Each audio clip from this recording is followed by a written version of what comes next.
Lord of the Mysteries Audiobook, Part 80. Chapter 791, New Model. As a youth that came from the internet age on Earth, Klein quickly understood Miss Magician's idea, how she prepared to do it, and what she was relying on. Isn't this sharing economy? With the Tarot Club and the Fool, there's no technological limitation.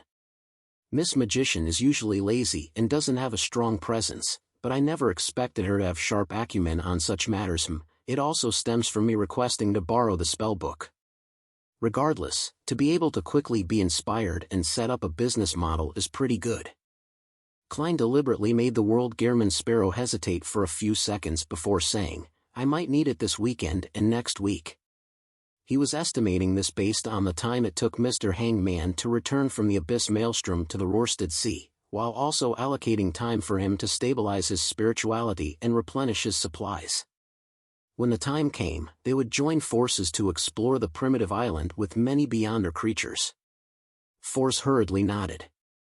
"All right, I will make the arrangements to prevent others from using it." As she heaved a sigh of relief, she requested Mr. Fool that he bear witness for the subsequent rental agreements. After obtaining a confirmation from him, she indicated that she was done with the private communication. Following that, she conjured Laymanos Travels and surveyed the table. "Everyone, I have here a mystical item. It has a total of 38 pages. Each page can help the user record Beyonder powers they encounter. They will then be able to release it when needed, but it will be slightly weaker than the original power. Each page can be repeatedly recorded. Each record can only be used once.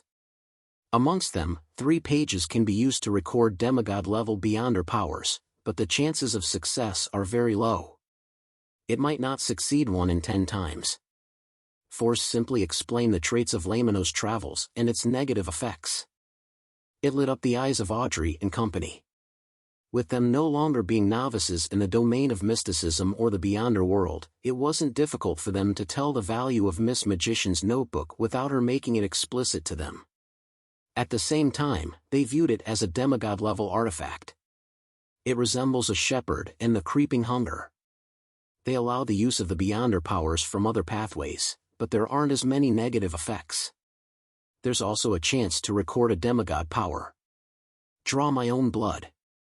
Audrey suddenly shrank her hand back in fear as she thought over the matter. As a powerful noble's daughter, she had almost never been injured from a young age.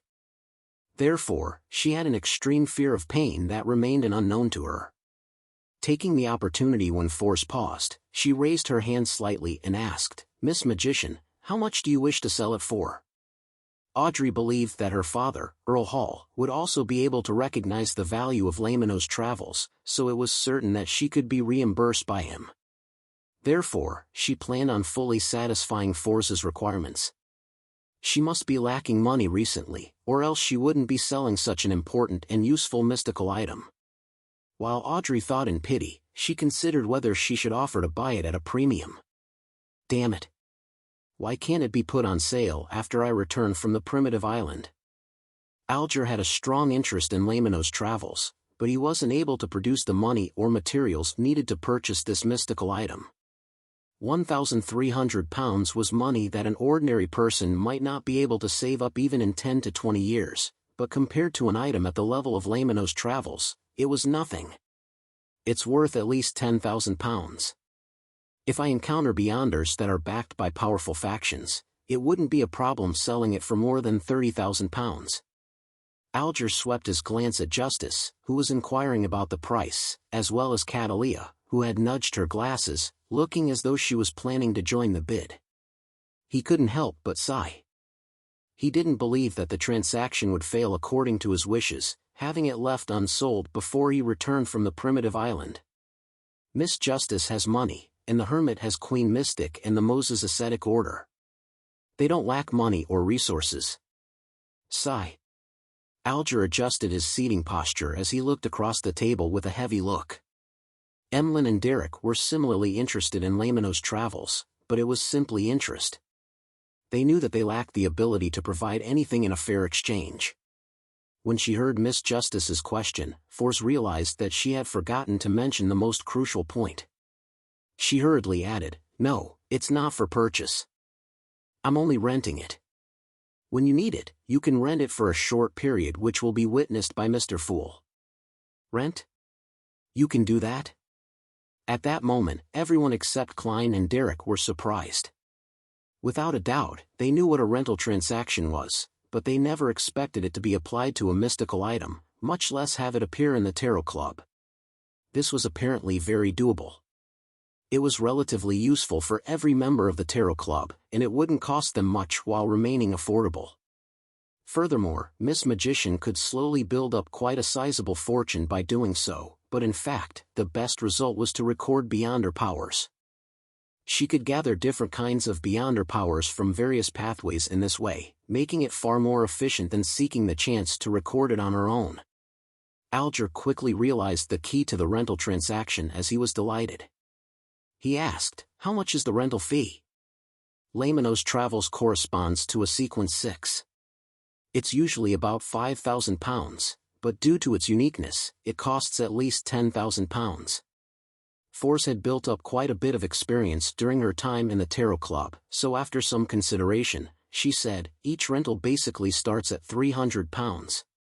Every additional day is an additional £50. And when returning it, the notebook needs to have 2 additional pages of beyond her powers than when it was rented out. If there's only 1 blank page or no blank pages when it's rented, one just needs to fill up the full book." Having 2 additional pages didn't mean 2 additional powers. That also meant that they could use any of the beyond her powers in Laymanos Travels. One just needed to make up for it later. There was no need for it to be of the same type, as pages were all that mattered. £50 a day, £1,500 a month, if it's possible, I can keep renting it. Audrey did a simple count of the costs. Alger was thrilled when he heard that as he said with an unperturbed look, "I plan on renting it for 2 days, but the exact price needs negotiation. It will be adjusted based on what beyond her powers are recorded in the notebook." He felt more confident towards his exploration of the primitive island. "When do you plan to rent it?" Force asked, delighted that she had business right away.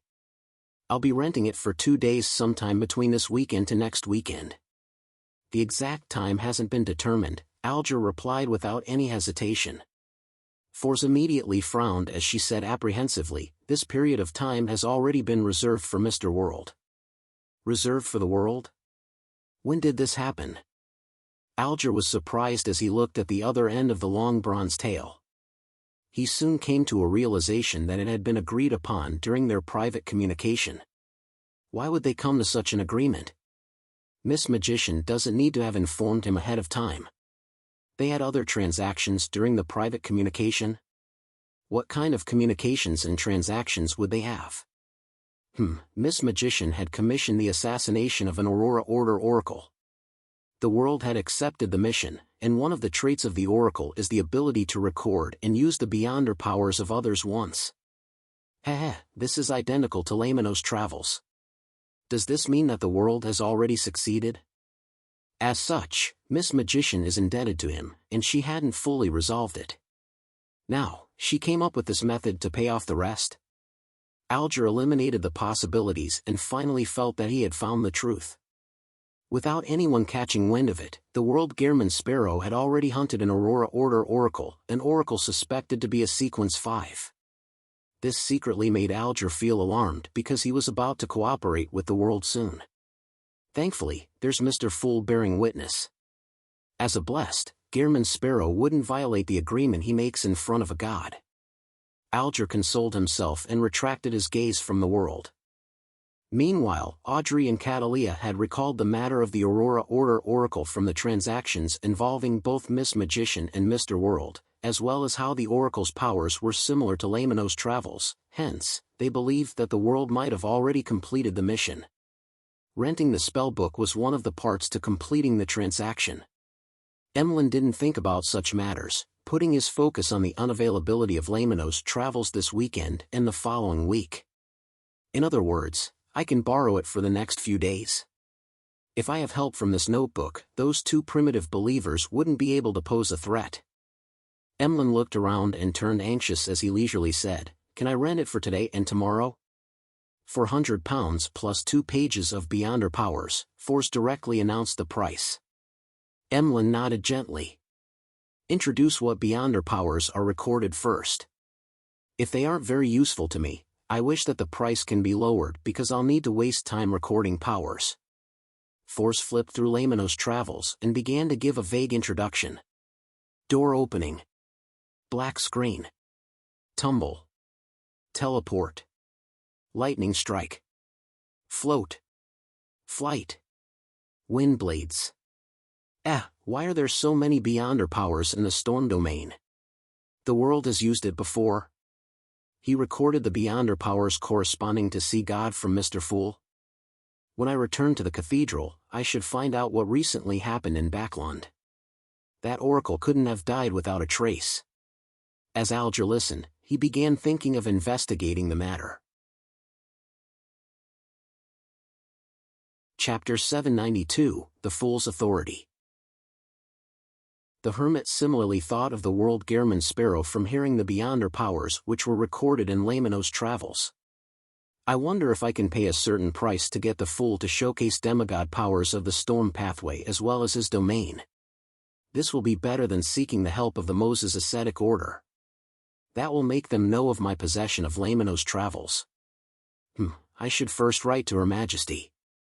Perhaps she will come to the future to showcase her powers.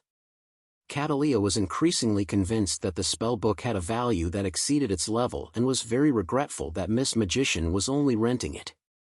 After hearing the description, Emlyn heaved a sigh of relief. This was because the Beyonder Powers like lightning were very lethal against artificial vampires. Of course, it was the same for Sanguine. Very good. I was still worried about needing to seek the sun's help and passing Lamino's travels to him to get him to showcase purification powers to be recorded. Emlyn instantly became relaxed as he glanced at Derek beside him while saying to Force, "Deal." £400 with the recording of a few Beyonder Powers was nothing compared to the completion of his mission. I can earn money quickly and also obtain Beyonder Powers this way. Force suddenly felt that her future was bright as she hurriedly smiled. "All right, I'll get Mr. Fool to transfer it to you after the gathering." Right on the heels of that, she turned to say to Catalia, "Ma'am, the Abraham family's direct descendant has given a reply. Do you wish to communicate privately or have me directly say it out loud?" Catalia thought and said, "Let's do it privately." Soon, the others had their senses blocked as Force recounted what her teacher said. They don't know much about Mr. Dorr either. They only know 2 things, no, 3. First, among their ancestors, there is an existence known as Mr. Dorr. Second, this ancestor vanished in the War of the 4 Emperors. They've been struggling to find him. Third, they will hear ravings that can cause a loss of control during the full moon and blood moon. In addition, they temporarily do not wish to make any direct contact. The third point was added by Force by herself. She wished that Ma'am Hermit and the Queen Mystic behind her could use this to further understand Mr. Dorr's matters. This was beneficial in helping the Abraham escape the fate of being cursed. Mr. Dorr is the Abraham family's ancestor and he vanished in the War of the 4 Emperors. He would create ravings during full moons? The latter was confirmed by Mr. Fool, so there's nothing suspicious. That is to say that although Mr. Dorr has vanished, he still can affect Beyonders of the same bloodline, as well as living beings that used certain items during the full moon and blood moon. This means that he hasn't completely lost his connection with the real world. This is how the Emperor was able to interact with him?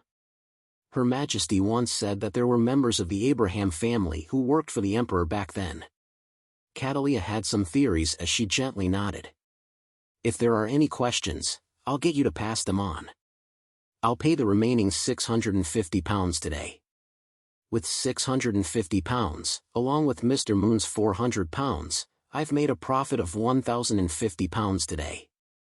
Together with the £730 from before, as well as the sale of the 2 properties to pay Mr. World, I might still have £1,000 left. My savings are about to exceed £3,000. This way, I'll have the money needed to purchase the other main ingredient for scribe. I might still have some left over. At that moment, Force suddenly found herself a little wealthy. This made her consider helping purchase the interrogator beyond her characteristic for Shio to make up for the risk she had to endure over Mr. X's assassination. After the blocking of senses was lifted, Force heard the world Gehrman Sparrow speak before she could say a word. I need a mystical item from the Marauder pathway. It can be at sequence 9 or 8. Catalia considered for a moment and said, I can ask around for you. However, items of the Marauder pathway aren't common. There might be a premium involved. No problem. Klein controlled the world to provide the response. He then made his marionette look at the now wealthy Miss Magician. I want to sell an interrogator beyond her characteristic for only 1,000 pounds. Typically, this sequence 7 beyond her characteristic which could be used as a main ingredient should have been priced around 1,200 pounds, but Klein had 2 sets at the moment.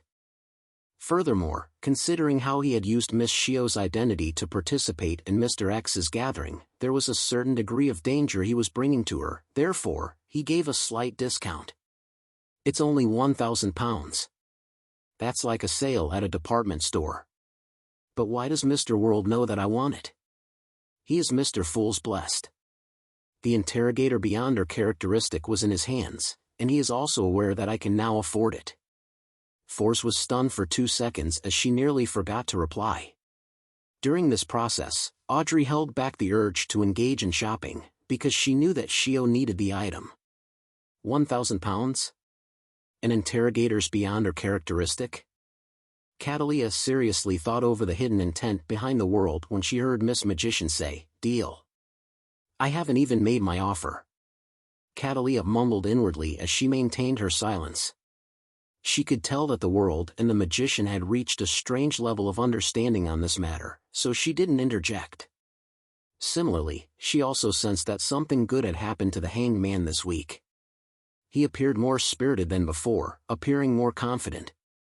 He previously purchased the potion formula and main ingredients to Ocean Songster. He had also asked me where Obninsks that do not belong to the Church of Storms can be found. This is likely related to the ritual. He is already advanced? Catalia suddenly felt a sense of danger. As the Admiral of Stars who was famous throughout the 5 seas, she always felt a sense of superiority in the Tarot Club. But in recent times, with the world Gehrman Sparrow showing his ability at hunting pirate admirals, followed by the Hanged Man reaching Sequence 5, a Sequence 5 that made him adept at sea battles, she felt that she no longer had the right to belittle others.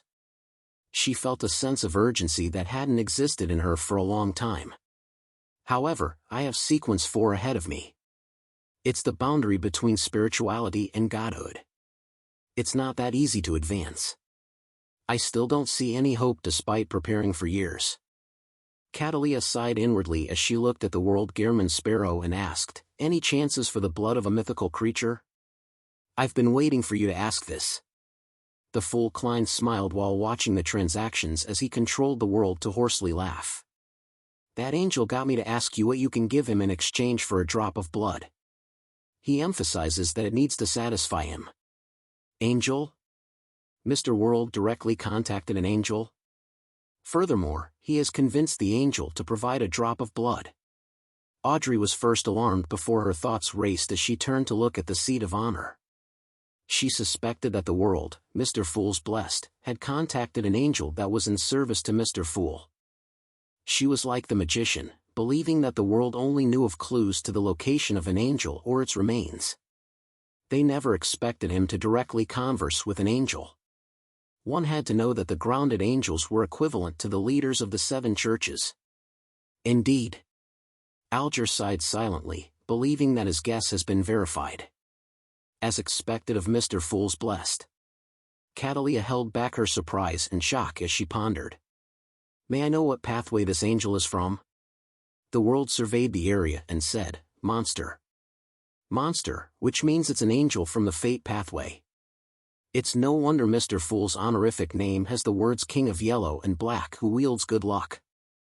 Audrey, Derek, and company were enlightened, believing that their inferences matched the actual situation and the inherent logic. Their gazes and guesses stirred Klein. He realized a corresponding problem. In the honorific name he fabricated, the description of wielding good luck had successfully been directed towards the mysterious space above the gray fog.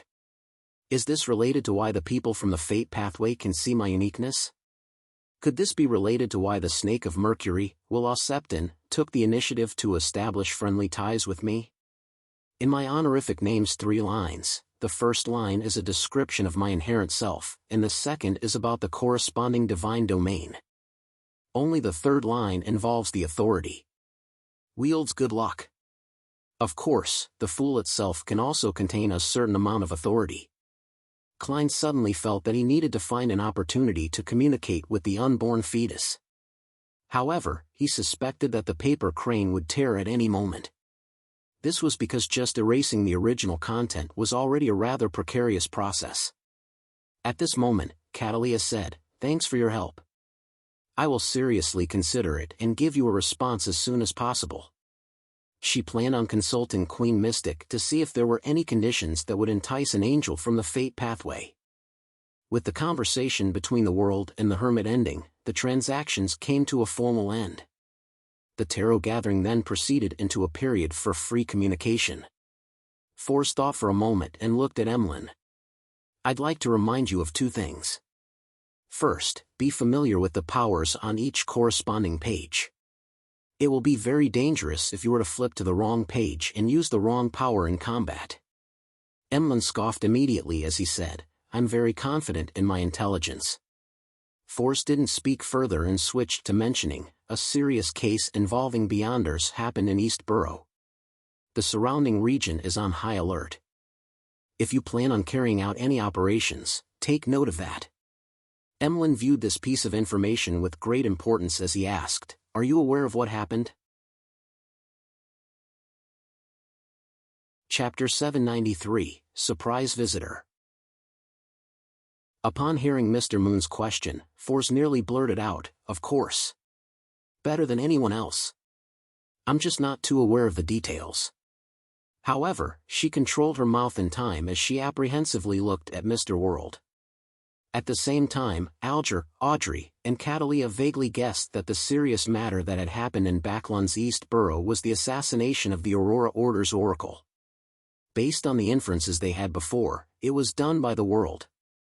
And as Emlyn wasn't a spectator, he wasn't able to tell from her eyes. All Force could do was force a smile at Emlyn. "I'm unable to tell you the specifics. I only know that demigod-level Beyonder powers of the Storm domain appeared back then. The Church of Storms places a great deal of attention over the matter." She didn't dare divulge the reasons on behalf of Mr. World, simply describing what she had seen. She believed that if Mr. World was willing to reveal more, he definitely would have added on to her answer. Demigod-level Beyonder powers of the Storm domain? Audrey and company were taken aback as they instinctively doubted the accuracy of their theories. They had previously imagined that Lamino's travels had been created after the death of the Aurora Order Oracle, therefore, the world had no way of borrowing Mr. Fool's demigod-level powers to record them before the assassination. The serious case involving Beyonders in East Borough has nothing to do with Mr. World? No, Force's glance is enough proof that it was caused by Mr. World. But why would a demigod-level Beyonder power of the Storm domain appear? One possibility is that Lamino's travels isn't a result of this assassination but that it originally belonged to Force. Another possibility is that a cardinal of the Church of Storms or a Beyonder with the corresponding sealed artifact had delivered an attack. If it were the former, needing Mr. World to use the Beyonder powers at the demigod level implies that the Oracle was relatively powerful with the possible existence of a saint backing him. If it were the latter, to have Mr. World still be able to leave safely after such an assault implies his formidableness. Of course, the possibility can't be eliminated that he deliberately lured the Church of Storms to encounter the Aurora Order's Oracle, and while a battle broke out between demigods, he efficiently carried out an assassination during the chaos. Audrey made some guesses based on the details she had observed, and each guess implied one thing: the world had the strength, intelligence, support, and ability, making him one of the top sequence 5 beyonders below that of demigods. How terrifying. As expected of Mr. Fool's Blessed. When I arrive at a cathedral, I should be able to figure out what happened. Alger also made a basic judgment of the situation as he sighed. All he could do was console himself. With such a helper, the exploration of the primitive island would only be easier. As for Catalia, she shared similar thoughts with Audrey. She planned on asking Queen Mystic about the situation. This owner of the Dawn had previously revealed in her letter that she would be in Backlund for the time being. Demigod-level beyonder powers of the Storm Domain. Emlyn repeated Miss Magician's words as his head ached. Although he enjoyed staying at home and not heading out, he still needed to head out to get some blood to drink from the hospitals. Being in a big city, he was equipped with common knowledge. Together with his elders' warnings and guidance, he knew a lot about the official organizations like the Machinery Hive Mind, Mandated Punishers, and Nighthawks. He knew the influence that a serious case would bring to the area. If I don't have a good disguise while infiltrating East Borough, I might be caught by the Mandated Punishers before I even approach my targets. Although I have the identity of being part of the Church of Earth Mother and wouldn't be impounded underground or made into a test subject of sealed artifacts, this also means that my operation has failed. I might even have Lamino's travels taken away. During such times, taking the sewers would be even more dangerous. Who knows how many official beyonders are lying in ambush over there? Emlyn suddenly felt that what seemed like a simple mission had turned difficult. He quickly came to a decision that he would take action in the latter half of the night. During this time, the low-class residents of East Borough would begin returning home from work. Although it was dark, the streets would be bustling. Even if the Mandated Punishers had 10 times more manpower, it was impossible to carry out any strict surveillance and single out every possible suspect. The next important step is to plan the operation to finish off the 2 artificial vampires without causing much of a stir. I'll have to consider a situation of an intense battle that's impossible to hide. Wait, Miss Magician had just mentioned that Lamino's travels has a beyonder power known as teleport. The problem is resolved. Emlyn heaved a sigh of relief and chuckled. I will keep that in mind. He had said that sentence very calmly and with great confidence, as though everything was in control. This fellow Emlyn was first stumped before feeling relieved. There's a 90% chance he recalled the Traveler's Door in Lamino's travels. If I hadn't obtained traveling, I definitely would have added the condition that no one is to touch that spellbook's page before the World Gehrman Sparrow. Klein scoffed silently without a word. To him, as there was only one Traveler's Door in Lamino's travels, he definitely needed to use Creeping Hunger for his return trip to the primitive island. In that case, he might as well exploit the glove as he needed to feed a death row convict to it. He didn't want to waste it. Anyways, I've warned you.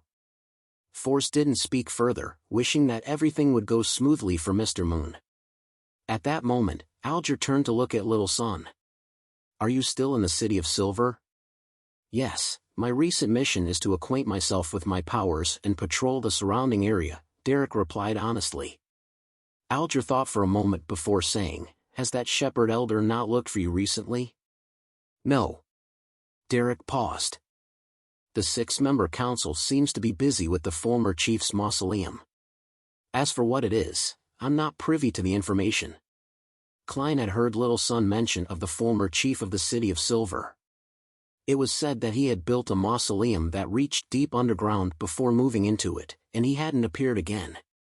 It was suspected that his attempt to switch to Sequence 3 of the Death Pathway had failed. I wonder what happened inside the mausoleum. My spiritual intuition tells me that there's danger involved. Before Klein spoke, he heard Alger say, take note of this matter.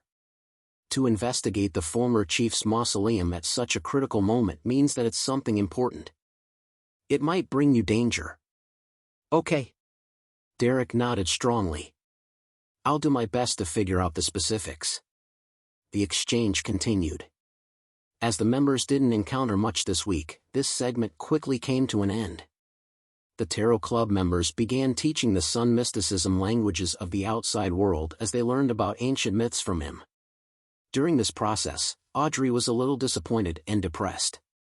She had failed to buy anything or share anything this week, and her participation appeared lacking. Sigh. My life has been too quiet and stable. I have nothing to share. However, this is normal.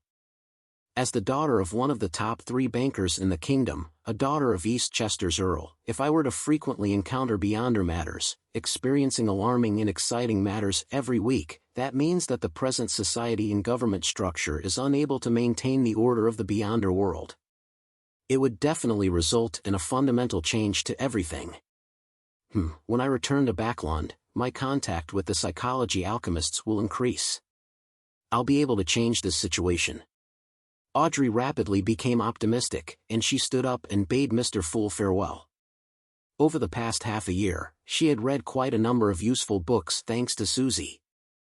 In terms of profundity and maturity, she was a lot better than before. Backland North Borough, 160, Buckland Street.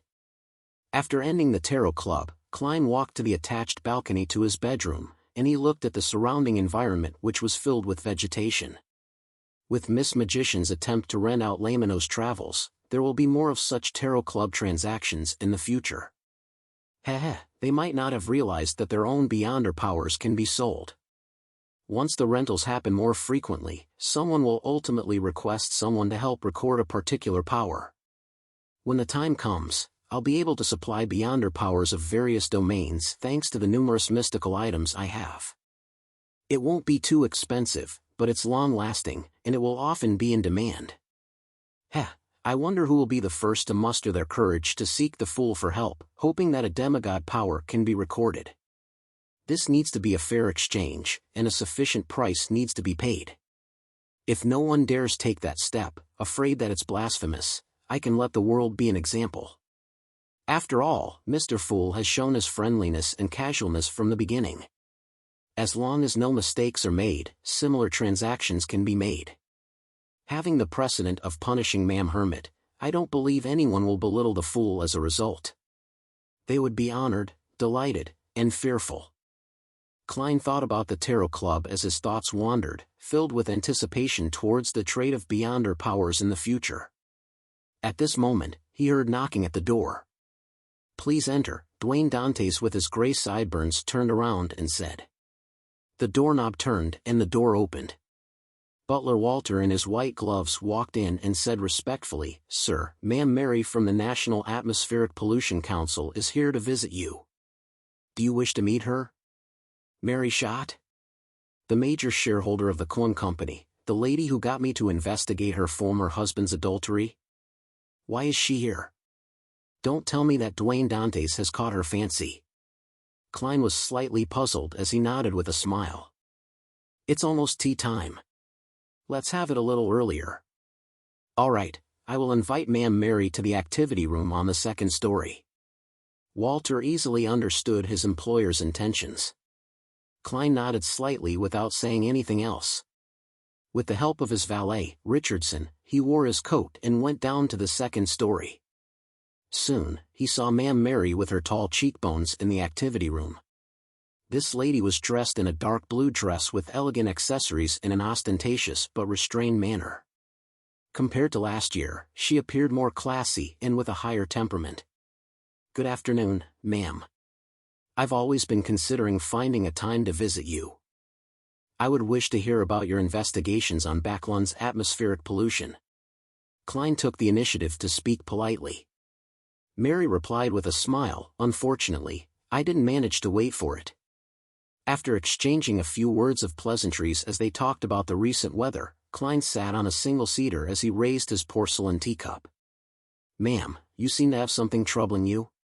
He could tell that Mary was hesitant and deliberating. Mary laughed as she sighed. "I've heard about your experience and wisdom. I believe that you're a gentleman with excellent foresight. This is the thing, are you interested in purchasing some of the Klein Company shares?" "Why?" "Ma'am, are you in trouble?" Klein asked in a staid manner. Mary shook her head. "Someone else is selling them." Chapter 794, Short-Term Investment. Someone else is selling? Klein ruminated over those words without immediately asking.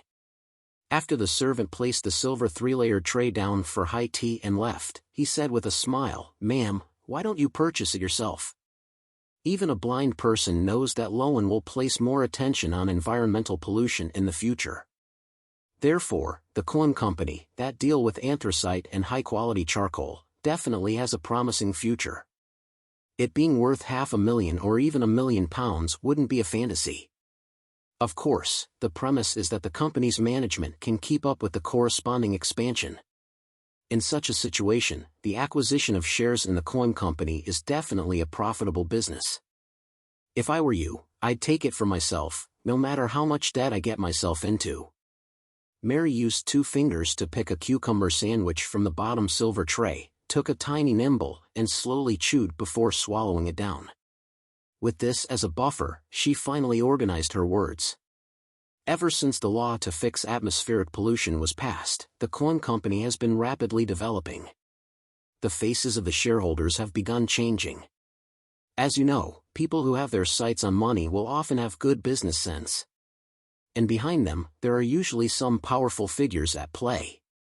If I weren't a member of the National Atmospheric Pollution Council, and had used this to get to know quite a number of nobles and high-ranking government officials, I believe I wouldn't be able to withstand the pressure, and I would end up selling my shares at a relatively good price.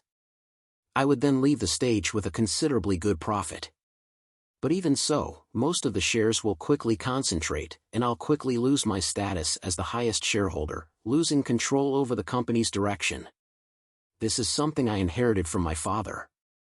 I don't want it to become somebody else's toy. I wish for it to slowly develop into the biggest anthracite and high-quality supplier to Backland, or even all of the LotM Kingdom. It's not that I haven't tried other solutions.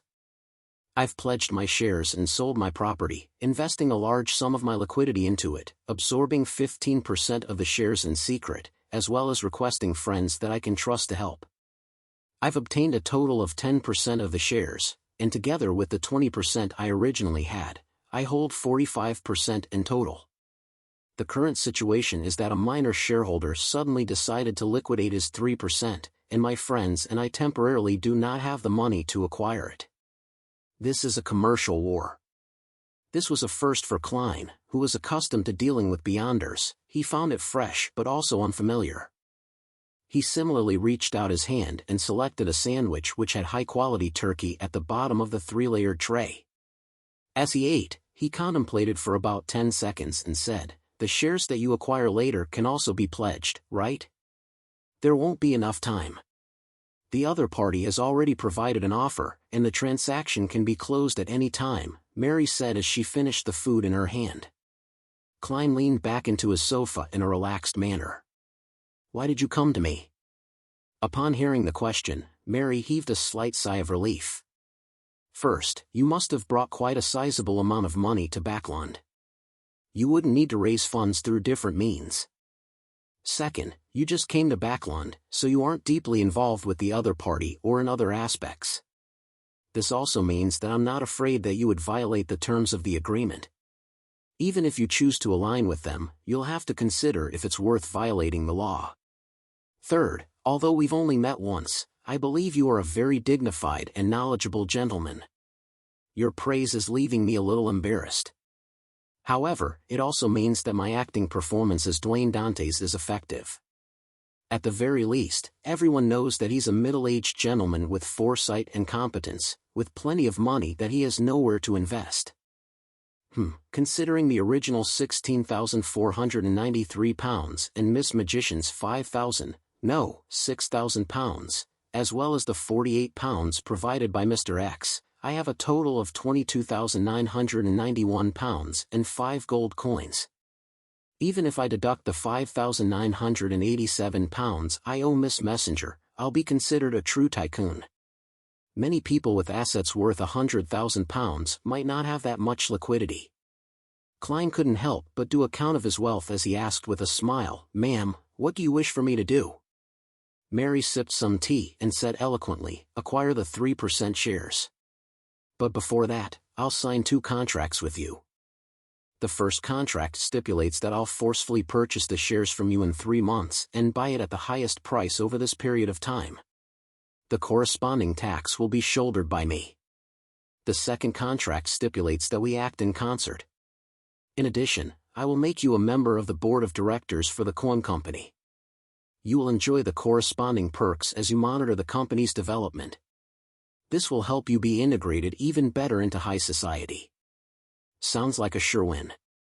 It's equivalent to me providing a loan, and Ma'am Mary will repay me with a certain amount of interest and social resources. And compared to a debt agreement, I'll be holding on to the shares of an excellent company. It's more secure. After all, we are considered strangers. Of course, that's under the premise that the coin company itself is all right. This is also why she's making me a director. Klein analyzed the conditions proposed by Ma'am Mary and slowly felt enticed by them. From his point of view, Duane Dantes needed some investments. Otherwise, he would appear suspicious. Then, selecting the kind of investment was a rather important problem since it had to be considered that Duane Dantes might have to give up everything and leave Backland because of his operation's failure or success. When the time comes, there's a chance to take away the money, but I can forget about the shares. This kind of investment, one that allows me to quickly recoup my investment, meets my requirements. I might even earn quite a bit. Klein contemplated for a moment before warmly smiling. Helping a lady resolve problems is something that I need to do. Ma'am Mary immediately felt relieved. Just as she was about to say something, she heard Duane Dantes' attractive voice continue, "However, I'm rather cautious in regards to any investments I make. I will hire a lawyer and an accounting team to investigate the coin company's situation. I'll try to reach a conclusion as quickly as possible, and if there aren't any problems, we can begin our cooperation. Aside from that, I will also do a divination." Klein silently added inwardly, "Definitely." Ma'am Mary smiled and added, "I'll bear the costs for such expenses." Klein didn't reject the offer as he nodded and said, "How much would the 3% shares cost?" "The current valuation is £9,600, but the shareholder believes that the coin company has a promising future, so it can't be lower than £12,000. Mary gave him the exact details. Phew. Klein used a calm and relaxed manner to smile. That's still all right. Duane Dantes is indeed rich. Mary thought as she said, "Duane, can I invite you to visit the coin company tomorrow?" "That's exactly what I wish for," Klein replied with a smile. At the same time, he couldn't help but think of something. His former landlord, Stellan Sammer's husband, was likely still a manager at coin company. Yet another familiar face, but it's not one for Duane Dantes. Klein felt wistful for some baffling reason. At 8 p.m., there were still crowds of people entering East Borough from the other streets. Fatigue obviously colored their faces. And this continued almost until 10. Emlyn White had changed into a grayish-blue worker's attire, wore a cap, and hid himself in the alley of the Backlund Bridge area while observing the poor that sauntered back and forth. Although he didn't have any experience in disguising himself, he had eyes and brains. Just a short observation was enough for him to discover the problems with his attire. The most important point was that, compared to the poor who had dirty and ragged clothes, the work attire he had bought in the afternoon was too new and clean, easily attracting the attention of others. Emlyn thought for a moment, returned to the dark alley, and reached out his fingers. Using what he had seen, he began tearing open the areas that were easily damaged. Then, he observed his surroundings as his facial muscles gradually distorted into a grimace. With a look of contempt, Emlyn came to the wall, closed his eyes, and began dabbing the dirt onto his clothes and pants. The smell of coal, the smell of rotting mud, the smell of piss. Emlyn subconsciously extended his palm away from himself as he covered his mouth with his other hand. He nearly vomited. At this moment, he realized that having an extraordinary sense of smell wasn't necessarily a good thing. After a few minutes of excruciating torture, Emlyn finally finished his disguise. Even his handsome face was stained with coal. With this disguise, he hunched his back and slipped into the crowd, quickly entering East Borough without garnering any attention. As he walked, Emlyn realized a problem. He wasn't familiar with the roads at all. He had no idea where Limestone Street or Beluga Whale Street was in East Borough, while most of the street signs had already been damaged. An assassination attempt really is a troublesome matter. Emlyn mumbled as he began asking around for directions. After nearly an hour of hard work, he finally arrived at Limestone Street. The streets were narrow, with the buildings on both sides leaning close to each other. Even in the day, it appeared dark. At night, it gave off a terrifying sense of creepiness and darkness. But to the sanguine, such an environment wasn't bad. The only problem was the dirt and messiness. After spraying a medicine that eliminated his scent, Emlyn walked into the condominium at Unit 6, went to the third story, and approached the public washroom with his nose pinched before standing outside the room of primordial moon believer, Argos. Emlyn cocked his ears to listen for a while before he stopped pinching his nose in puzzlement. He nearly fainted from the stench wafting over from the washroom. It took him a great bit of effort to focus his gaze on the room. His sense of smell told him that there wasn't anyone inside, nor were there any corpses. He moved away. Or he isn't back. Emlyn muttered silently in a daze. He never expected his hunt to be so unsuccessful. After reining in his emotions, Emlyn left the condominium and rushed to 19, Beluga Whale Street. This time, he was delighted to discover that someone was home. Gallus Kevin was home. At that moment, Emlyn caught the scent of another person. It was very identical to Argos's apartment at Limestone Street. 2 people. There are 2 people in the room. Argos isn't home because he came to Gallus Kevin. 2. Emlyn's expression suddenly froze. He wasn't worried if it was 1-on-1. But if it was 1 against 2, he was still a little fearful with Lamino's travels. After all, the 2 of them were artificial vampires with rather significant strength. Chapter 795, Patience. As a sanguine who liked to stay home, the number of battles Emlyn had involved himself in could be counted on one hand. Furthermore, he had never attempted fighting in the state of a numbers disadvantage. Be it his attack on the previous primordial moon believer, or resisting Bishop Utravsky from the Harvest Church, he basically had the numerical advantage in being the worst at 1-on-1 fights. Thinking back to the failure of his family of 3 attempting to defeat the half-giant bishop, Emlyn's expression turned livid as though he had recalled the torture he suffered back at the Harvest Church.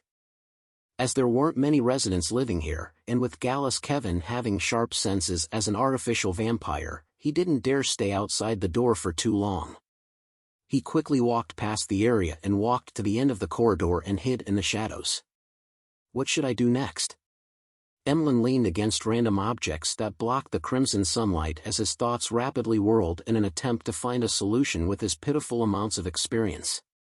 Gradually, the words which the hanged man had taught the sun surfaced in his mind. Patience is an important premise when dealing with many situations. Only by being able to curb your urges and irascibility will you be able to avoid danger to the greatest extent. At times, tolerance is very important. Tolerance. Emlyn nodded indiscernibly and knew what he needed to do. He planned on laying an ambush until Argos left. As this wasn't the artificial vampire's residence, it was certain that he would leave. When the time came, Emlyn could deal with a 1-on-1 situation. Patience, tolerance, waiting. Emlyn repeated these words inwardly so as to resist the damage the surroundings were dealing to him. The air wafting through the first floor of the condominium was filled with the stench of piss, rotting moisture, the unflushed smell of feces, the odor of some of its residents, as well as all kinds of nauseating, unpleasant, and disgusting smells. Mixed together, they were like a poison that ate at Emlyn's senses. For the first time in his life, Emlyn wished that he could slice off his nose. He had the feeling as though he was stuck in an abyss or was in hell suffering torture. Patience. Tolerance. Waiting, he mechanically chanted the principles, finding each second that passed excruciatingly long. Finally, he saw Gallus Kevin's door open. A thin dark brown figure walked out. His cheekbones protruded, and he had a high, sharp, and crooked nose.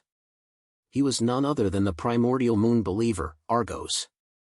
At that moment, his face had patches of swollen festering that looked disgusting. Indeed, as that young boss, Ian, said, these fellows wear clothes that are clean and tidy, completely unlike the residents of East Borough. Emlyn became spirited as he watched Argos leave the condominium. After patiently waiting for nearly 5 minutes, he stood up and decided to take action. As his target, Gallus Kevin, was an artificial vampire, Emlyn was rather aware of his opponent's strengths and traits. Hence, he had made preparations in a targeted manner. Gallus Kevin's sense of smell isn't weaker than mine when I just came of age. This actually cannot be confirmed. For him to stay in such an environment, he might have already lost his nose and brains. Besides, his spirituality can't be weak, and he has an innate instinct that's geared towards danger. His vision and hearing can't be too bad either. As Emlyn viewed his opponent with scorn, he consumed a potion and sprayed out a liquid to cover his body's scent again. Right on the heels of that, by consuming the potion and spraying it on like last time, he hid his body and attire, disappearing as though he had been wiped away by an eraser.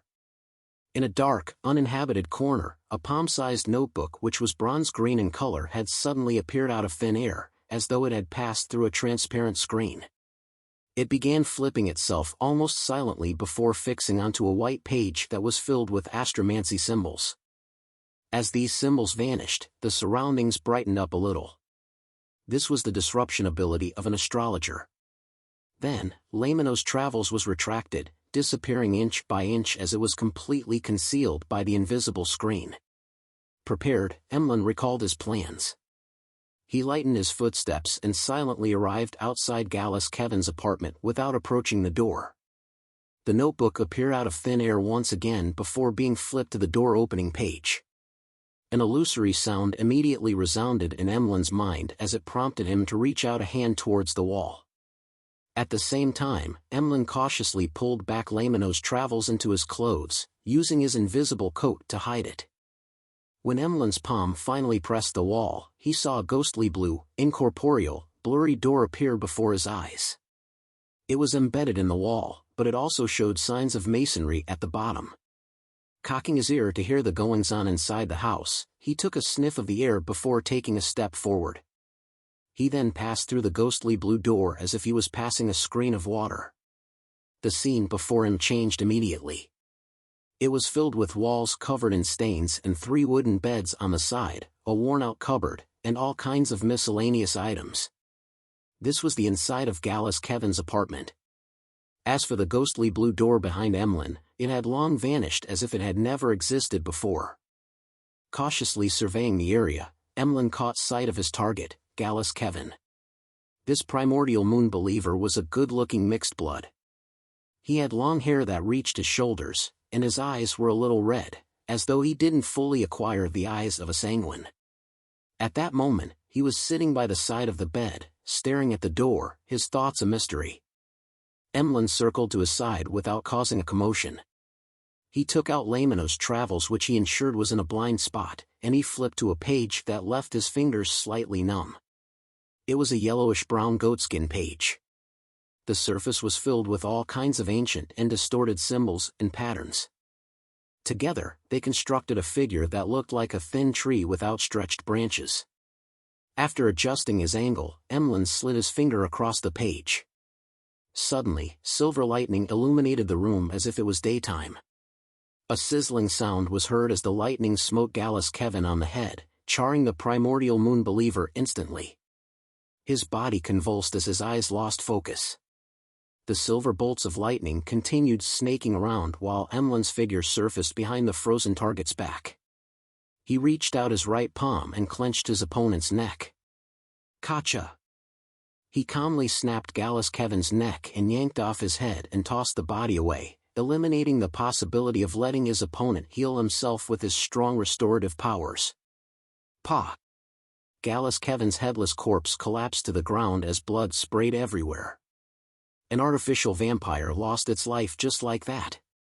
Emlyn's calm expression was quickly replaced with surprise. He looked at the head in his hand with disbelief.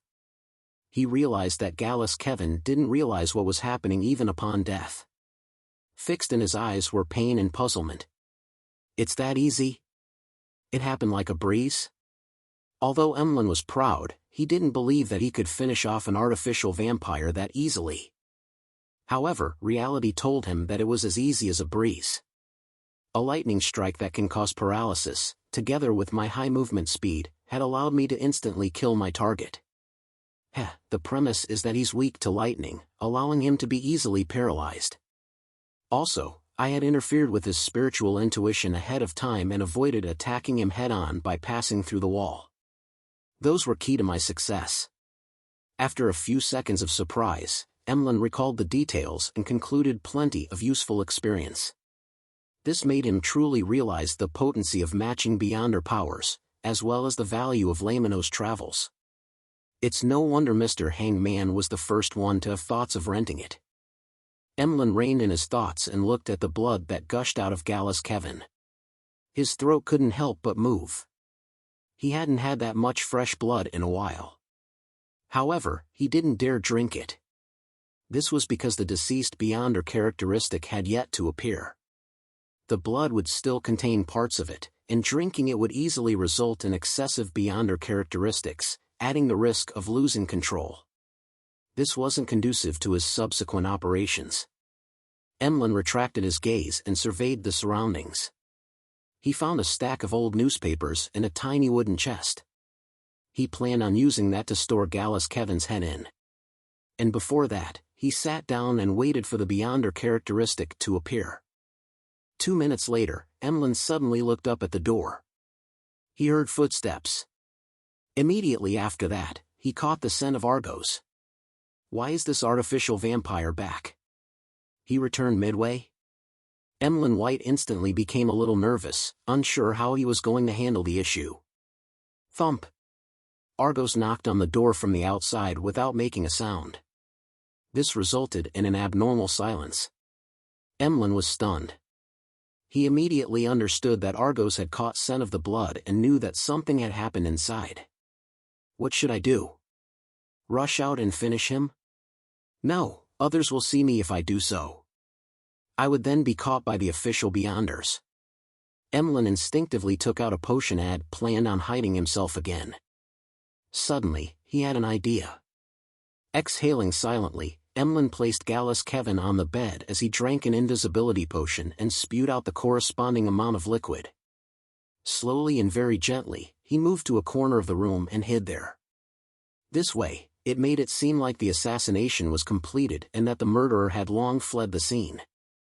As time passed, aside from the occasional passing by of the residents, there was silence both inside and outside. Suddenly, Gallus Kevin's window creaked open as a pair of eyes shot its gaze inside. After careful inspection, Argos, with a festering face, leaped into the room and slowly walked to the corpse which was still indistinctly expelling the Beyonder characteristic. In the corner, Emlyn White secretly took out Lamino's travels while Argos wasn't looking in his direction. He flipped to another page of Lightning Strike. At this moment, Argos's sight landed on the bed and on his companion's head, as well as the stack of old newspapers and the tiny wooden chest. His pupils suddenly constricted. Chapter 796, Slowly Becoming Proficient. Not good. Emlyn White traced Argos's gaze and realized that he had forgotten to deal with the old newspapers and the tiny wooden chest. Although they were part of the room, they were placed in different parts of the room. Now, they were put together, making it appear rather odd. It was as though someone had wanted to do something with them before having to give up for the time being. Then, why would there be a need to give up? Was the person alarmed by the knocking of the door? That means that the murderer hadn't left and is hiding in a particular corner of the room? Similar thoughts flashed in Argos's and Emlyn's mind at the same time. However, one of them was feeling perplexed, while the other was reverse inferring the other party's thoughts. No good. The two vampires reacted at the same time as Argos lunged to the side as he emitted thick black gases that resembled a bat's wing. As for Emlyn White, his finger quickly swiped across the open Lamino's travels. Suddenly, a silver hue appeared, illuminating the room again. The lightning that branched out didn't hit Argos and ended up hitting the ground beside the bed. It broke up into countless thin bolts that snaked towards conductive materials. Here, the wing which Argos used thick black gases to create seemed to attract the lightning. It was pursued by the snaking lightning as they struck him, spreading across his body. Argos became numb for a second and crashed down to the ground before he could leap up. Emlyn hurriedly flipped through Lamino's travels and once again slid his finger across a lightning strike page. Although he didn't know why there were so many pages of lightning strike, with them taking up nearly half of the yellowish-brown goatskin, he was overjoyed that he could keep using them. The silver bolts of lightning crashed down, smiting Argos, causing his body to emit black smoke despite having just recovered from his numbed state. Failing to leap away, his body began to convulse uncontrollably. Seizing this opportunity, Emlyn White bent his knee and leaped forward with his feet, approaching Argos with afterimages trailing behind him. Then, he wrapped his right arm around Target's head, easily flashing behind him. Gotcha! Argos directly saw his back. His eyes filled with blood as the few festering parts on his face burst open as deep and illusory darkness poured out from inside. Emlyn had no idea what had happened. He slid backward instinctively as he kept changing his positioning. Argos didn't pursue him as his eyes lost their rationality. All that was left was pure malicious intent, madness, and clear blankness. He raised his hands and pressed them against his head before forcefully twisting it, allowing it to return to its normal orientation with a crisp crack. And around this artificial vampire, the darkness surged as though it wanted to devour everything. Then, Argos stretched his neck from side to side as his body swelled and oozed out disgusting pus. He had come to Gallus Kevin tonight because his body had shown signs of losing control. There was a need to discuss a solution. He returned midway because he suddenly came to a realization that perhaps the harsh environment had caused intense negative effects to him due to his extraordinary sense of smell and sensitivity, thus, resulting in him having signs of losing control. And at that moment, he completely broke down with the shadow of death hanging over him. He had lost control. Emlyn White's heart palpitated when Argos swept his gaze across him. He felt that he had encountered trouble again as he couldn't help but curse the Primordial Moon's believers for often making themselves into monsters. He didn't immediately pray to Mr. Fool for two reasons. First, there wasn't any time as his opponent was about to launch an attack. Second, in a one-on-one situation, Emlyn believed that it wasn't too dangerous dealing with a sequenced 7 rampager. He made every second count by flipping through Lamino's travels quickly, letting it land on the page with lightning strike again. Pa! Thick, distorted bolts of silver lightning smote down heavily as it flailed its claws, striking the mutated Argos. At that moment, the lightning seemed to shatter the surging darkness, but it also seemed to be devoured by it. The two vanished at the same time, leaving behind Argos who had finally locked his sights onto Emlyn. This artificial vampire who had lost control produced afterimages as he pounced towards his target. Emlyn crouched down and rolled, dodging the lethal strike. At the same time, he reached his free right hand into his pocket and took out a metal bottle. Bam! As Argos quickly turned around, he instantly appeared near his enemy. Pa! Without any time to remove the cover, Emlyn clenched his fingers, pinching open a crack in the metal bottle. Then, he threw the bottle ahead, letting the pure and radiant liquid inside splatter towards the approaching Argos. This was sun water which he had concocted with his spirituality. It was extremely strong against vampires. This was the preparation that a potions professor had to do in advance. Ah! Being splashed by the liquid, Argos let out a blood-curdling scream. Wisps of black smoke billowed from his body as he lost his strength in midair. Bang! Although he collided with Emlyn, he failed to make him lose his balance. Emlyn tumbled twice but didn't suffer any actual damage. While tumbling, Emlyn ignored managing his injuries. He swatted his right hand which had made contact with a few drops of sun water and quickly flipped Lamino's travels. Pa! Another bolt of silver lightning smote down, causing Argos's tragic cries to come to an end. This vampire who had lost control had appeared to be suffering the radiance of the sun from a close distance as he fell into a state of intense paralysis. Emlyn seized this opportunity and took out another bottle of sun water. He unscrewed the cap and poured it towards his opponent. This time, Argos didn't even manage to let out a cry. His body began to melt like wax. It was only then that Emlyn heaved a sigh of relief.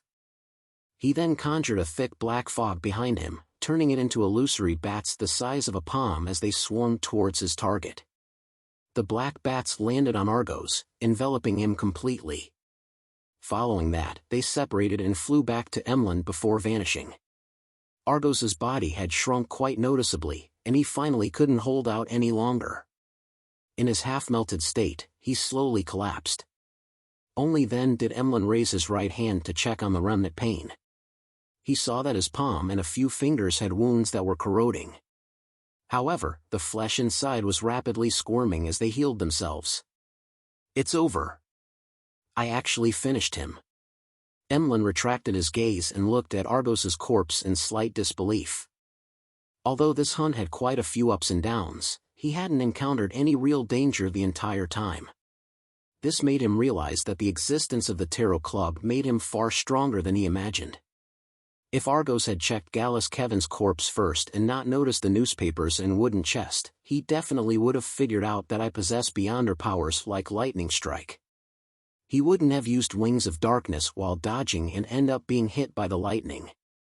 But this way, he wouldn't have discovered any abnormalities and wouldn't have made any evasive maneuvers ahead of time. My lightning strike would have struck him directly and things would have been easier.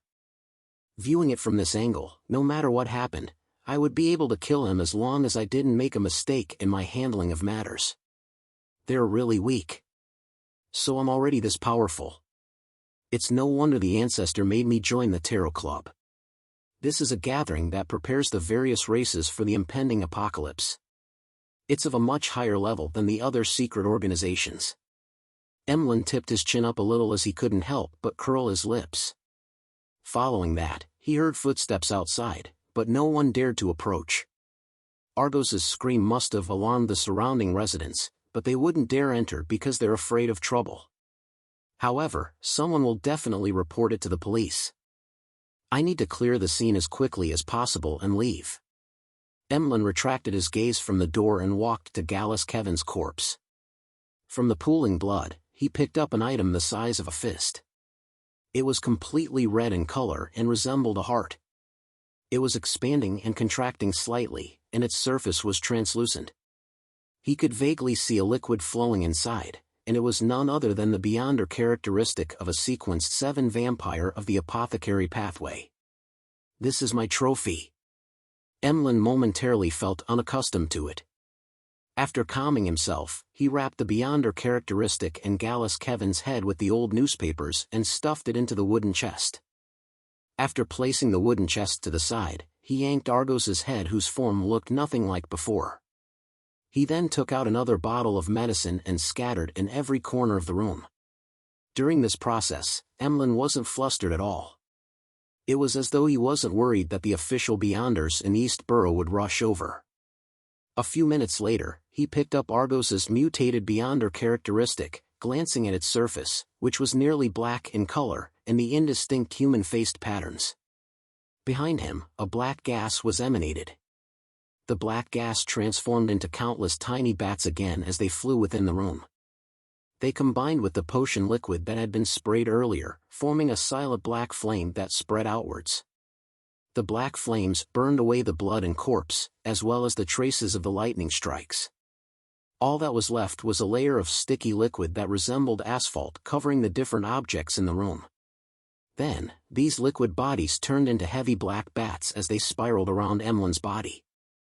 Emlyn didn't have extravagant hopes that his actions could completely interfere in subsequent investigations. He only had one goal: to make the situation look okay. This made the police or official beyonders who took on the case write off the matter as something of little value. After a simple investigation, they would file it away and not pay any further attention to it. After doing all of this, Emlyn, with his cap and blackened face, surveyed the room.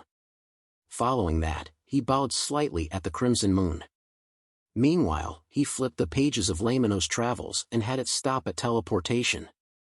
Emlyn's figure, along with the heavy bats, immediately turned transparent and formless as he vanished from the spot. After nearly 15 minutes, a few policemen from East Borough rushed in. They crashed through the door but didn't discover any residents or corpses. They yawned languidly and forced the onlooking residents to admit that they had been hallucinating, thus ending the investigation. This was the efficiency and style of the East Borough police. After leaving East Borough, Emlyn first headed home and hid Lamino's travels. Then, with his spoils, he headed straight for Odora's house in West Borough. He wanted to declare his victory and claim his reward. Chapter 797, Reward.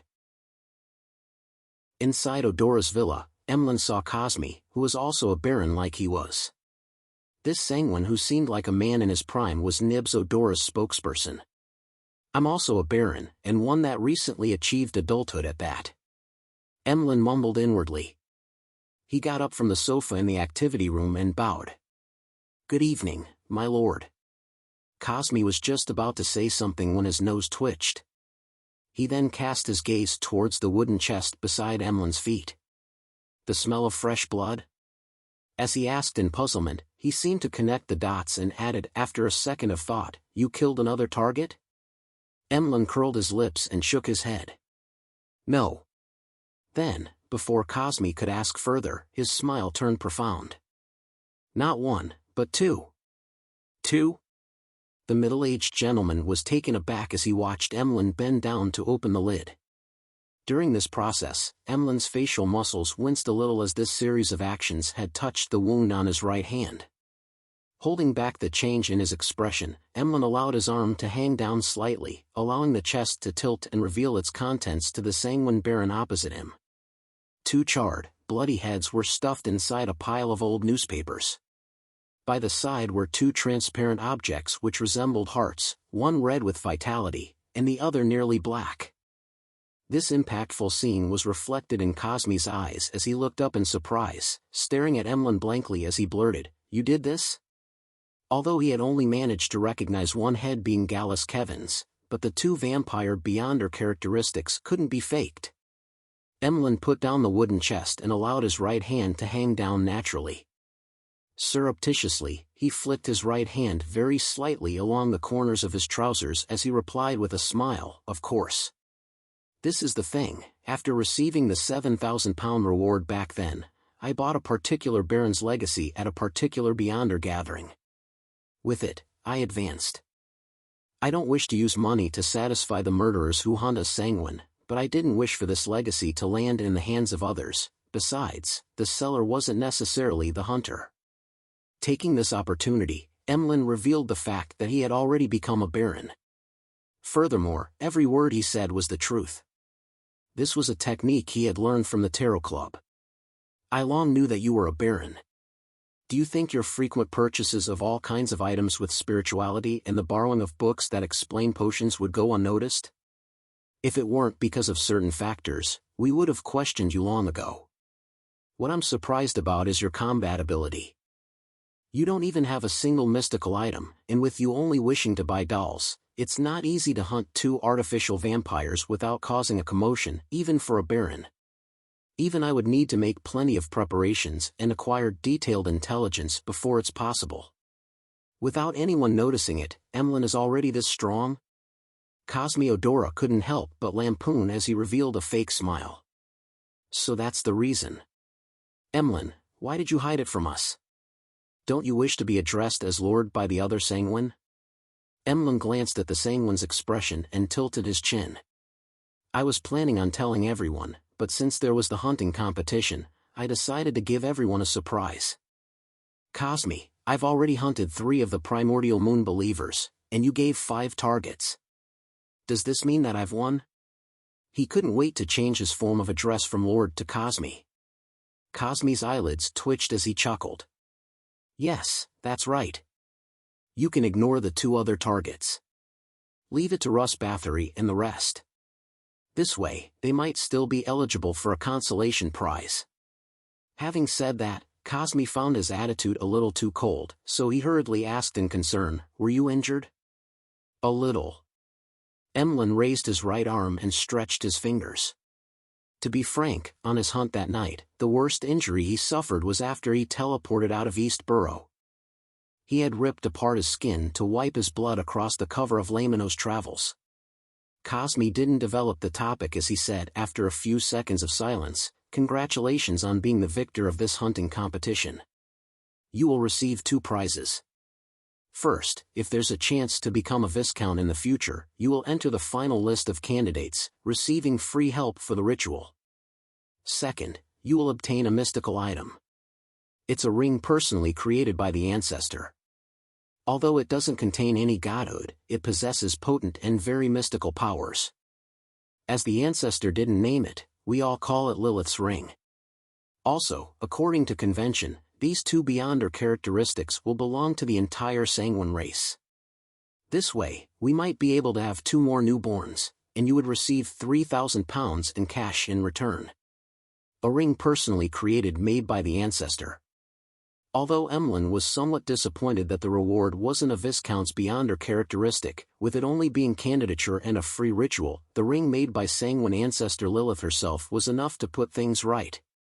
To a proud Sanguine with a sense of racial superiority, this was the highest form of honor. As his joy was quelled, Emlyn, who had participated in several tarot gatherings and had completed 2 hunts, felt that things weren't that simple. I was sent by the ancestor to Mr. Fool, and now, I'm receiving a ring from the ancestor?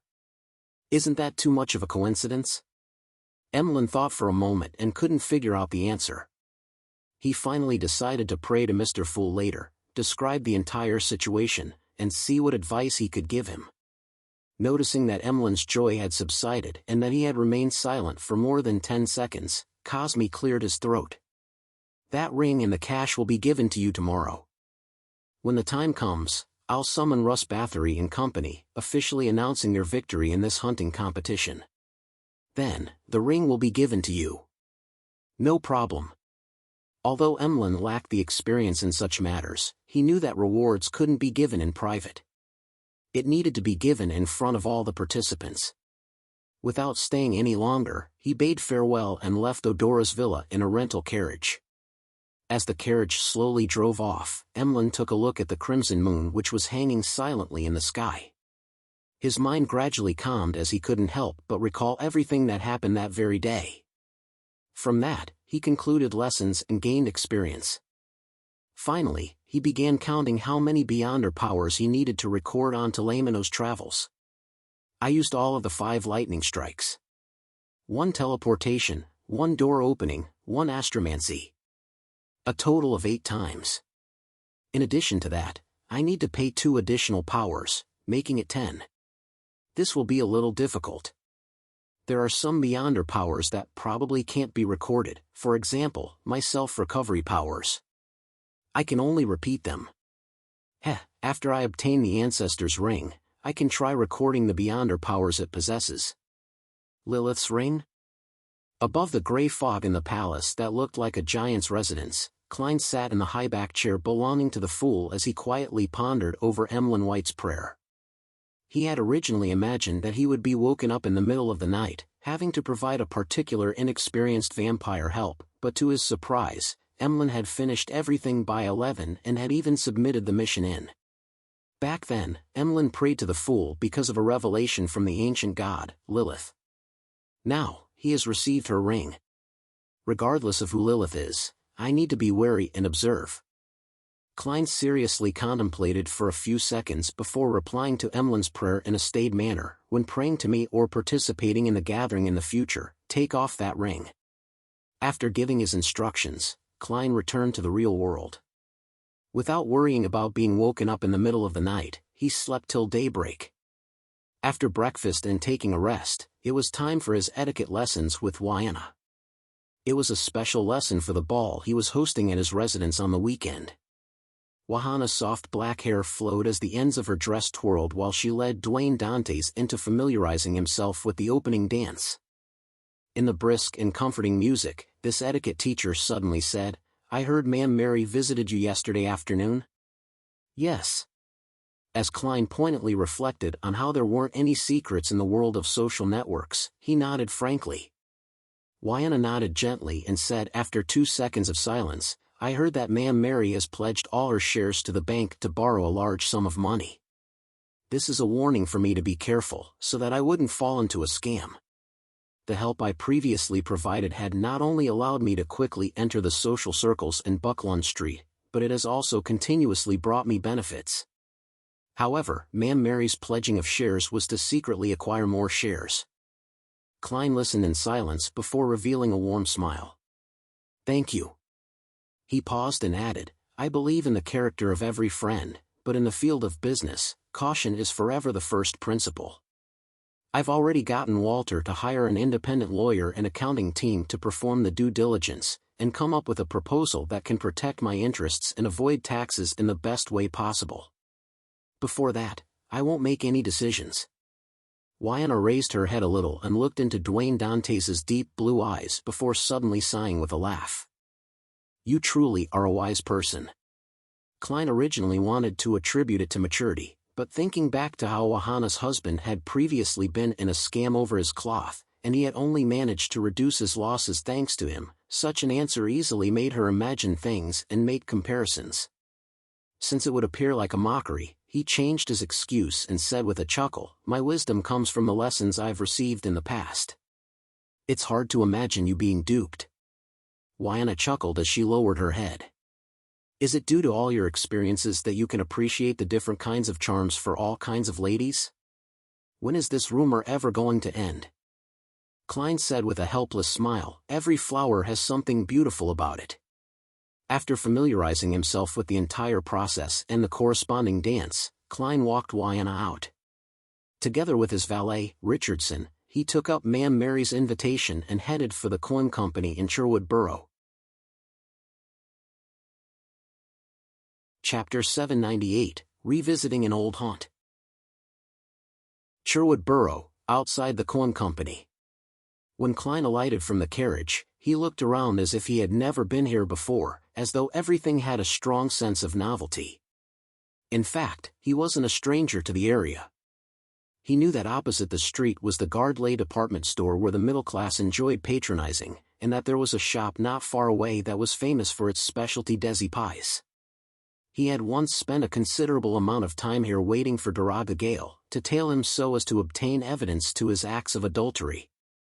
Retracting his gaze, Klein walked towards the coin company with Richardson. Ma'am Mary and her lady's maid were already waiting there. In the relatively conservative Lowen Kingdom, a lady's servant had to be of the same sex, otherwise, it would result in nasty gossip, affecting her social relationships and marriage.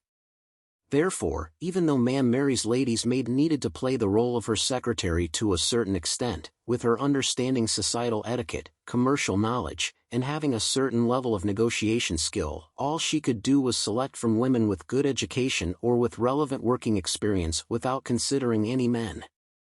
Similarly, gentlemen needed to have valets and commercial secretaries of the same sex. Of course, even so, there were always people who couldn't rein themselves in and engaged in immoral acts. Every year, there were cases of servants and their employers having relations. Amongst them, the maids were mostly the victims. They were either cheated, forced, or enticed to become the male employer's lover. When they were eventually discovered, they would be fired, losing their jobs. Then, their reputation would be destroyed, making them ineligible options for servants again. Many a time, they had to become prostitutes. Good afternoon, Dwayne. Ma'am Mary welcomed him with a smile. Klein bowed and said, Good afternoon, ma'am. It really is a flourishing area. Such a topic was roughly equivalent to talking about the weather. After Mary exchanged pleasantries with him, she led Dwayne Dantes through the coin company's entrance and said with a smile, Later, there will be professionals giving you an explanation as they show you around. After about half an hour, head on up. I've prepared a buffet and invited a few friends in different circles. Friends in different circles. This is her trying to expand my social circle. Very sincere. Klein nodded slightly and said, As someone not from the area, I always look forward to knowing more friends, having just come to Backlund. No, you're nothing like that. If I had the liberty of saying it, you're a true Backlund gentleman who has received excellent education, Ma'am Mary replied politely. As they conversed, they passed through the door and entered the reception area, which had excellent lighting. A stocky man in a suit with a beautiful mustache stood there waiting. This is Luke Sammer. He is our coin company's first manager. Mary introduced him to Dwayne Dantes. Actually, I know him. Klein looked at Luke and nodded with a smile. To him, Luke Sammer was a rather staid, professional gentleman. He enjoyed machinery and was a very gentlemanly person at banquets. He didn't belittle the poor detective who had yet to make a name for himself, nor did he deliberately curry favor with the few mid-ranking civil servants of the Backlund Municipal Department that lived on Minsk Street. This is my friend, Dwayne Dantes. He's interested in anthracite and high-quality charcoal. Help me give him a detailed explanation, Mary said to Luke. Luke, who had been informed ahead of time, took a step forward and looked at the tycoon from Desi Bay. He gave a warm smile and said respectfully, Mr. Dantes, this is the coin company's headquarters. We have long-term agreements with several anthracite mines. We supply Sherwood, Hillston, North, and West Borough with anthracite and high-quality charcoal, satisfying 30% of their overall demand. We also have the chance of clinching a huge contract with the Navy. I've never seen Luke with such an expression. Klein followed him around Coin Company with an unperturbed expression as he listened to Luke introduce the various areas. From time to time, he would inquire without expressing his attitude. Half an hour later, they went up to the second floor and entered a huge meeting room. The place was already set up with tables clinging close to the walls.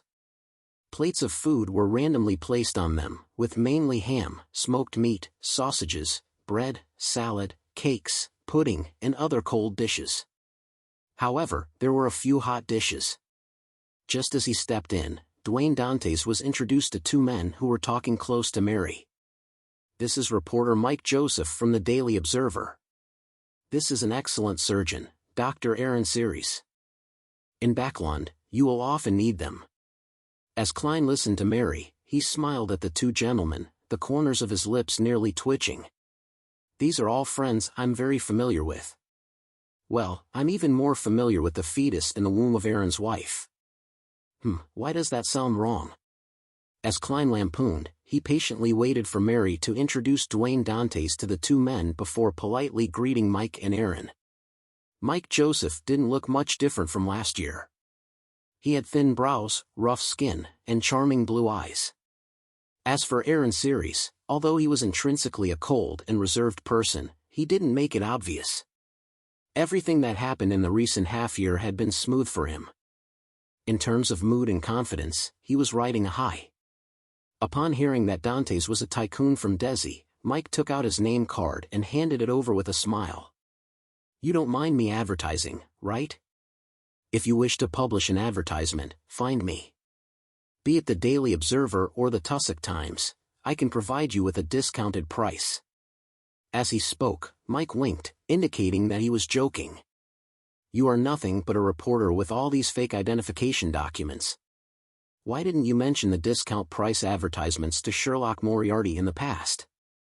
You were looking down on the detective, were you? Klein lampooned and exchanged name cards with him. I've always had such needs. Following that, he turned to Aaron and handed another name card to him. I was recently ill and recovered only recently. I'm very aware of how important a doctor is. I'm a surgeon, so I believe you wouldn't wish to meet me that much. Despite saying so, Aaron still received the name card. No, I'd love to meet you. I even wish to join the party of your child's birth. Klein mumbled, deliberately leading the conversation to the field of medicine and having a good conversation with Mike and Aaron. He had previously been stressing over how to close ties with Aaron to re-establish connections with a particular unborn fetus. After all, the paper crane was about to tear at any moment, making it unusable for even one more attempt. As for Sherlock Moriarty, it was difficult for him to openly appear in Backlund to pay Aaron a visit, much less participate in the birth party. There aren't any problems now. With Ma'am Mary's introduction, I can very naturally get close to Aaron. When the time comes, I'll definitely be invited. I might even be made the godfather of a particular snake of Mercury. After all, we are all believers of the goddess.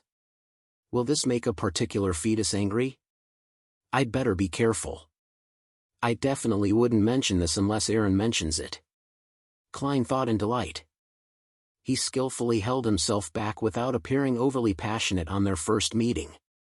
After a simple chat, he was introduced to the other guests by Mary.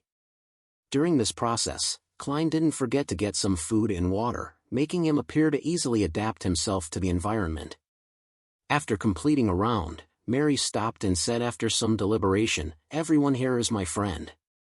This means that you didn't invite anyone from the other camp, and you are also including me as your friend?" Klein nodded gently.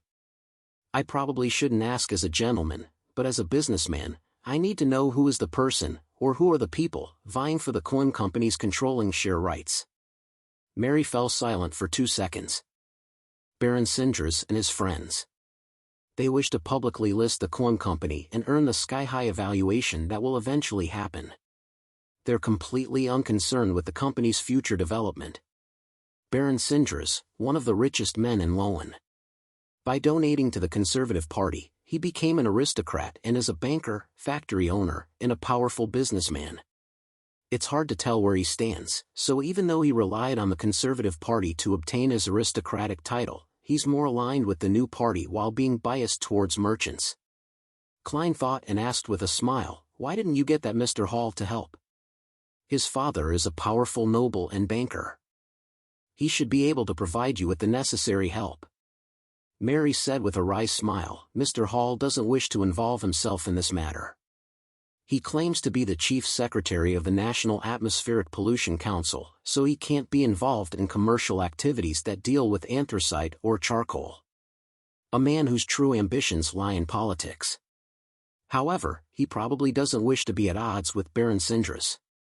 If I were to choose another butler back then, I'd likely have established ties with Baron Sindras. He's so rich, so if he really wants to raise the price, I wouldn't be able to beat him. Will a trope of him using money to crush me appear?" Klein didn't ask further as he said, "I will wait for the investigation report." Realizing that Dwayne Dantes wasn't directly backing out, Mary said with slight gratitude, "In this age, chivalrous people are already few and far between. You are one of them." Klein smiled without promising anything. After the buffet was over, he began returning to Northborough on his high-end four-wheeled carriage. As he daydreamed while looking out the window, Klein suddenly said to Richardson, "Turn towards St. Samuel Cathedral." He had failed to figure out the exact answer to the reason for the anomaly in the cathedral, which was later quelled. This made him wonder if he should find a chance to make contact with the keepers. He also remembered that every afternoon, there would at least be a keeper who prayed to the goddess in the prayer hall. How should I make contact? In that environment, even a conversation will appear noisy. And this will easily incur the suspicion of others.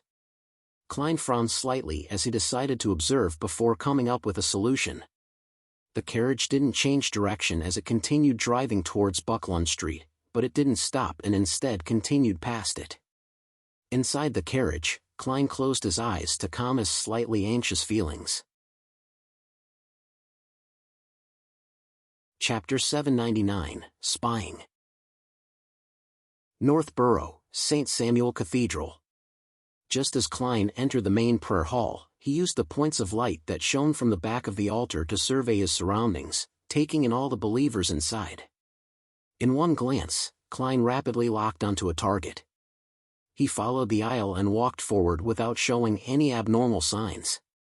In the first row was an elder wearing a black clergyman's robe, but he exuded a cold aura. His face was pale, and his hair was withered and yellow. He had his eyes closed tightly as he prayed with great focus. He was one of the keepers that Klein had previously sensed. His shift is usually on Friday. Klein didn't approach him and instead sat 2 pews away from him. After finding a spot to sit down, he handed over his hat and cane to Richardson. Then, while sitting down, he tapped his left thumb on the first segment of his index finger twice, silently activating his spirit body thread's vision. Suddenly, black illusory threads appeared in front of Klein as they densely extended out of different spirit bodies endlessly. Having just taken his seat, Klein shifted his gaze, casting it onto the keeper. He nearly exclaimed from what he saw, but thanks to his self-control as a clown, and his ability to expect abnormal situations, he managed to relax and maintain his staid attitude. In his vision, although the yellow-haired elder had spirit body threads extending out, his body was entirely black in color on the inside as the darkness swallowed the origins of the illusory threads in a way that was completely different from ordinary Beyonders.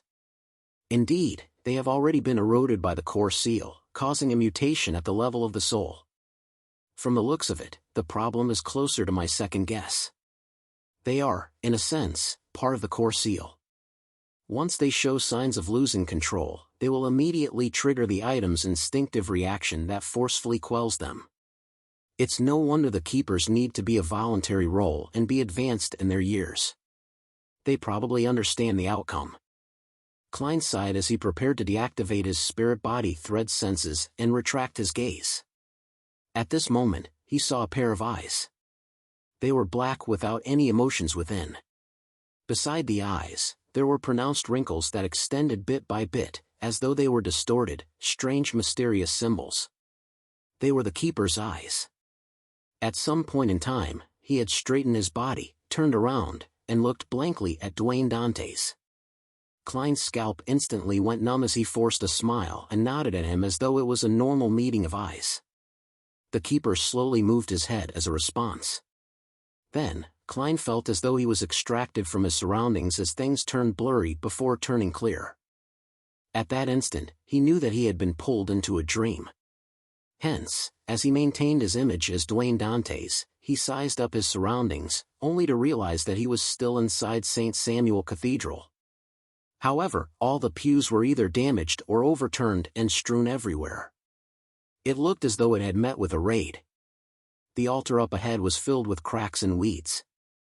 The thick layer of dust made it seem like it had been in such desolate conditions since a long time ago. The keeper with yellow, withered hair was in front of the collapsed donation box, coldly staring at Dwayne Dante's, who was suited in black. Upon seeing Klein look over, he widened his mouth to reveal white, sharp, irregular teeth. And these teeth were embedded with blurry, indistinct, and tiny figures.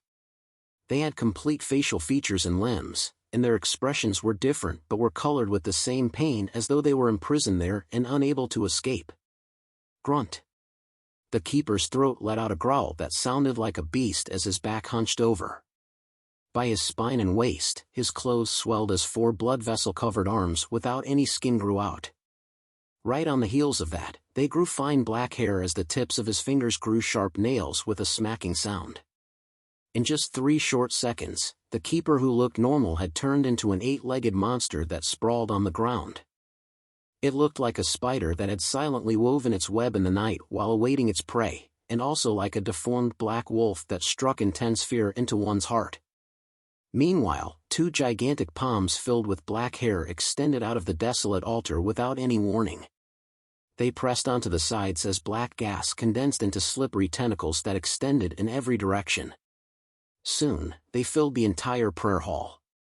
The aura that left him trembling, the extreme sense of fear, and the huge, illusory figure were penetrating an invisible barrier as they manifested more clearly.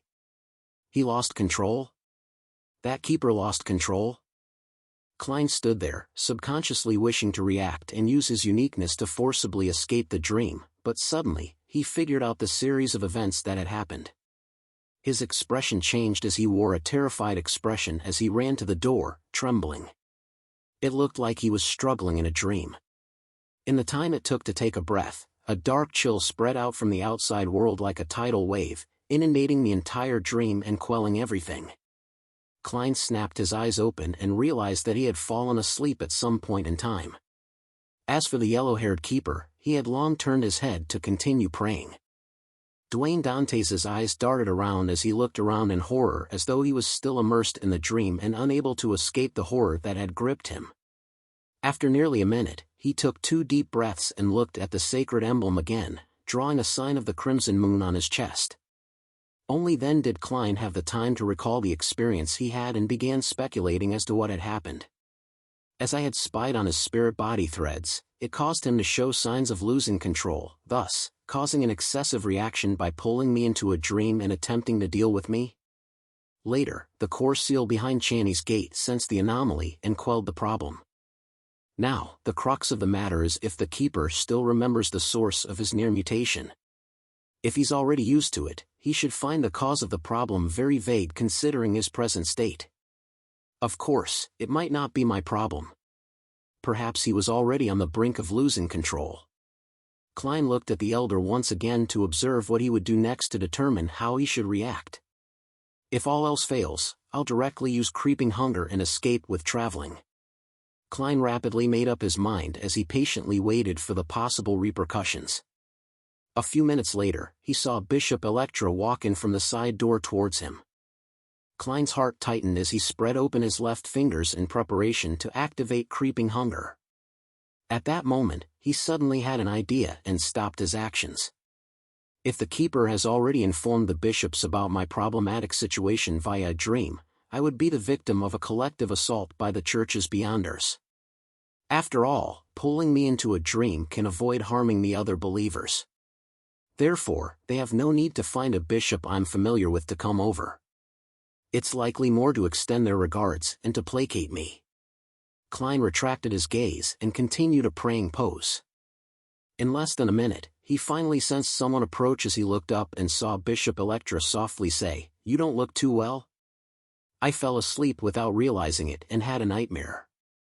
I still feel a little afraid, Klein said with a self-deprecating smile. Bishop Electra sat beside him and said in a staid manner, "Dreams are sometimes the manifestation of the fear within you. You will feel better as long as you sincerely pray to the goddess and consume holy water. Of course, the most important thing is to not suppress yourself usually. Learn to confess to the goddess. At times, wailing in secret can reduce a lot of your stress."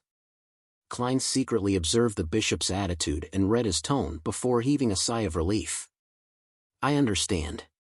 He cast his gaze forward again, bowed his head, and clasped his hands to begin praying silently. While doing so, he saw the Keeper in front of him stand up and walk to the side door where a bishop was waiting. Phew!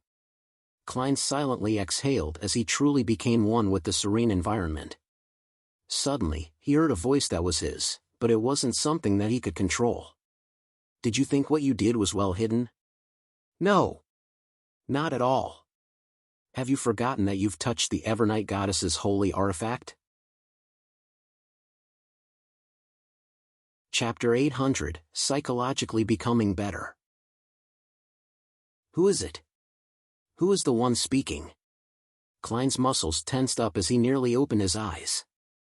At that moment, his back oozed with sweat that soaked his shirt. What he was most alarmed of wasn't the words said, but that it directly sounded in his heart and had modulated the voice to sound exactly like his. Although I maintained my lucidity in that dream, I still had my spirit body tainted by his psyche that was on the verge of losing control. Or is someone using that Keeper to pass me a message? Countless guesses ran through Klein's mind. Finally, combining the contents of what was said and his own situation, he came up with a preliminary judgment. The number of people who knows about my identity as Klein Moretti is few to begin with.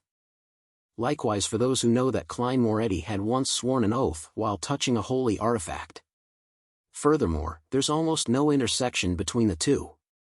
Mr. Azek had heard me mention the former matter before, but if he wants to give me any reminders, he can directly do it through a messenger.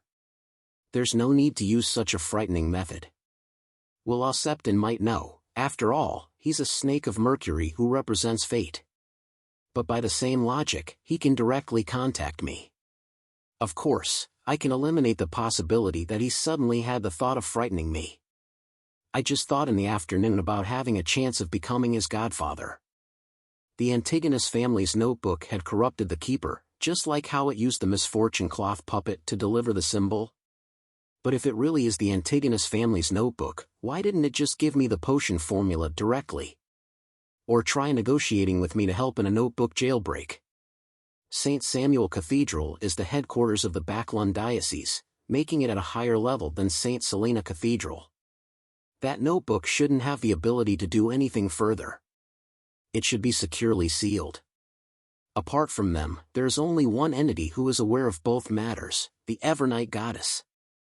However, with the deity's pride, she has no need to pretend to act as a passerby to call me out with a polite and estranged tone.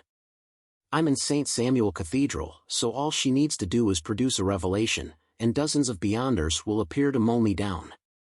And as a diocese headquarters, with sufficient preparation, they can probably disrupt traveling, therefore, there's no need to go through so much trouble. There's still one more person who's aware of both matters. That's myself.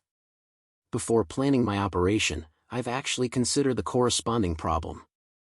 Back then, my conclusion was that I didn't need to worry too much about it because only after advancing the Faceless will some of the Grey Fog's powers enter the real world, allowing certain demigods to sense my uniqueness. Before this, only Beyonders from the monster pathway could discover a tiny bit of my uniqueness, and back when I touched the Holy Sword and made that oath, I had yet to become a clown.